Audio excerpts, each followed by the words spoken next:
In this illustration, what you see are several orders of structure of chromatin, starting at the top with DNA, naked double helical DNA. It first associates with a number of proteins called histones. The double helix wraps itself around histones, a core of 8 of them plus H1, another histone, so 9 histones. And these form structures which you can see in the electron microscope called nucleosomes. They, in aggregate, look like beads on a string, and we'll actually see that in a moment.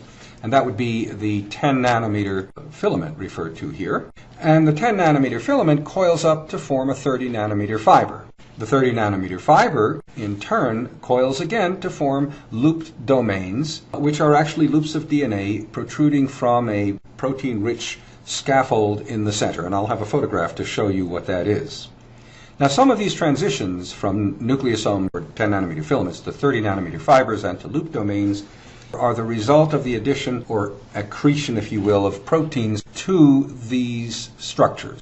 We refer to the histone proteins as the basis for nucleosome structure, and other proteins that associate with DNA to form chromatin and ultimately chromosomes as non-histone proteins. And not shown in this picture are the roles of non-histone proteins in associating with the 10 nanometer filaments to create these higher order 30 nanometer structure and loop domain structures. But that's what happens.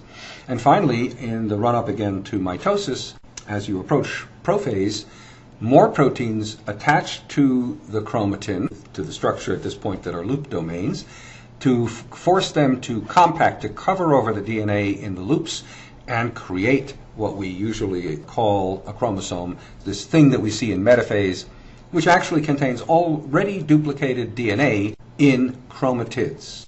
These are a pair of chromatids, and what happens at the constriction that you see, this is where the microtubules of the spindle apparatus will attach and eventually pull the chromatids apart, and each of the chromatids then becomes a chromosome in its own right in a daughter cell. So there's our metaphase chromosome, and as I said, you get these higher order structures because more proteins, more different non-histone proteins, have attached to the chromatin to force it to fold and coil into even more compact shapes. So here's how we come to understand chromatin structure. I have a photograph here of a nucleus in a cell, and if you fractionate the nuclei, you treat them with a low salt concentration and then look at what you get in the electron microscope, lo and behold, you see 10 nanometer filaments. The 10 nanometers, by the way, refers to the diameter of the little beads. And what are the beads? The beads are those nucleosomes we talked about. So these were what were called beads on a string, by analogy. If you take the beads on a string, the 10 nanometer filaments, and you increase the salt concentration, you get the 30 nanometer solenoid. The solenoid, by the way, refers in electricity or electronics to a coil of wire, and so the analogy here is the 10 nanometer filament is coiling up on itself to form a solenoid-like structure that's 3 times in diameter what the nucleosome beads are. All you need to do is increase the salt concentration, so clearly there are ionic interactions, charge interactions that are responsible for the transition between the 10 and the 30 nanometer structures. The 30 nanometer solenoid becomes looped structures, and the looped structures can condense into chromosomes, and this is by the addition of more proteins.